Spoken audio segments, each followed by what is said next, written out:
আলোচনা করব। তাই ভিডিওটি খুবই গুরুত্বপূর্ণ হতে যাচ্ছে। ধৈর্য সহকারে শুরু থেকে শেষ পর্যন্ত দেখুন এবং নতুন যে বন্ধুরা আমার ভিডিওটি দেখছেন তাদের কাছে ছোট্ট একটি রিকোয়েস্ট, আমার চ্যানেলটি সাবস্ক্রাইব করে পাশে থাকা বেল বাটনটি অন করে দিবেন, যাতে নতুন কোনো চাকরির ভিডিও আপলোড দেওয়ার সাথে সাথে আপনার কাছে নোটিফিকেশনটি চলে যায়।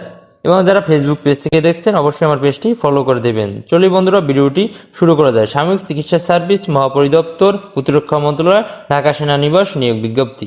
এখানে বন্ধুরা প্রথমে যে আপনার যেটি পদ আছে আপনার পরিষ্কার পরিচ্ছন্ন কর্মী, সংখ্যা হয়েছে 3টি।